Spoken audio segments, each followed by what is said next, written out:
অনেকে বলছেন যে ভাইয়া ঠিক আছে সব কিছুই বুঝলাম যে অ্যাকাউন্টটা আমাদের ভেরিফিকেশন করতে হবে। এই যে এখানে থ্রি অ্যাকাউন্ট করার পর তো এরকম একটা ইন্টারফেস শো করবে, আপনার জিরো জিরো ব্যালেন্স হবে, এখানে দেখেন থ্রি লাইন আছে। তো এখানে থ্রি লাইনটা ক্লিক দিতে হবে। তো এখানে আমাদের এই যে জেনারেল অ্যাকাউন্ট জব করতে কিন্তু আমাদের ফার্স্টে অ্যাকাউন্টটা ভেরিফাই করতে হবে। দেখেন আমার অ্যাকাউন্ট কিন্তু এখানে আনভেরিফাইড দেখাচ্ছে, আর এখানে লেখা হচ্ছে ক্লিক টু ভেরিফাই। ওকে, মানে আমরা যে 100 টাকা প্রদান করে যে অ্যাকাউন্টটা ভেরিফাই করবো সেটা কীভাবে করবো, তো আপনি যে টাকা পাঠাবেন সেটা আমরা কীভাবে বুঝবো, ঠিক আছে। তো এখানে ক্লিক টু ভেরিফাই অ্যাকাউন্ট একটা ক্লিক দিব। তো ক্লিক টু অ্যাকাউন্টে ভেরিফাই দেওয়ার পর লোডিং দিবে, একটু ওয়েট করবেন, ঠিক আছে। তারপর আপনি কি বিকাশে টাকা দিবেন না নগদে দিবেন না রকেটে দিবেন, ঠিক আছে। তো আমি বিকাশটা সিলেক্ট করবো, যেহেতু আমি বিকাশে পেমেন্ট করবো, আপনারা নগদে করলে নগদ সিলেক্ট করবেন, বিকাশে ক্লিক দিবেন, ঠিক আছে। তো বিকাশে দেওয়ার পর আপনারা এই যে দেখতে পারতেছেন কি যে 100 টাকা পে 100 টাকা, ঠিক আছে। ট্রানজ্যাকশন আইডি এখানে দিতে হবে। ট্রানজ্যাকশন আইডিটা কি, এই যে দেখেন আপনি এই নাম্বারে সেন্ড মানি করতে হবে 100 টাকা, ঠিক আছে। এখানে নাম্বারটা দেওয়া আছে। তো আপনারা কি করবেন, সিম্পলি যে কপি অপশন আছে না, এই কপি অপশনে ক্লিক দিয়ে নাম্বারটা কপি করবেন আগে। কপি করার পর যেহেতু আপনি বিকাশে সেন্ড মানি করবেন, আপনি বিকাশ অ্যাপে চলে যাবেন, ঠিক আছে। তো আমি এখান থেকে বিকাশ অ্যাপে চলে যাব। বিকাশ অ্যাপে আসার পরে আমরা এখান থেকে সেন্ড মানিতে ক্লিক করব। ওকে, এই যে সেন্ড মানি অপশন আছে না, সেন্ড মানিতে একটা ক্লিক করব। সেন্ড মানিতে আসার পর আমরা যে নাম্বারটা কপি করছি সেই নাম্বারটা এই জায়গায় দিয়ে দিব। ওকে, দিয়ে দেওয়ার পর আমরা এখান থেকে ডান দিব।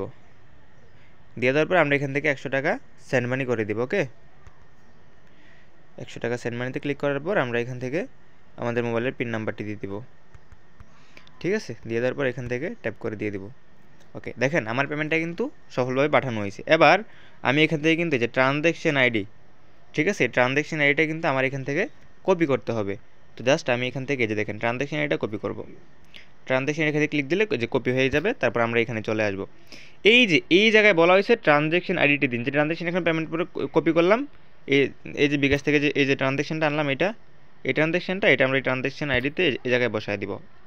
ওকে, এই জায়গার মধ্যে বসায় দিব, এই জায়গার মধ্যে বসাবো ট্রানজ্যাকশন আইডি। বসানোর পরে মানে আপনি যে টাকা পাঠাবেন, বিকাশ থেকে টাকা পাঠানোর পরে মিনিমাম 10 থেকে 15 সেকেন্ড পর এখানে বসানোর পরে এই যে দেখেন ভেরিফাই নাও আছে, হ্যাঁ, এই যে ভেরিফাই, এই ভেরিফাইতে একটা ক্লিক দিয়ে অপেক্ষা করবেন 5 থেকে 10 সেকেন্ড পর্যন্ত। এখানে ভেরিফাইতে আপনি ব্যাক দিবেন না, ভেরিফাই দিয়ে ওয়েট করবেন যতক্ষণ পর্যন্ত ভেরিফাই না। দেখেন আমি ভেরিফাইতে ক্লিক দিলাম, ভেরিফাই চলতেছে আমার, হ্যাঁ।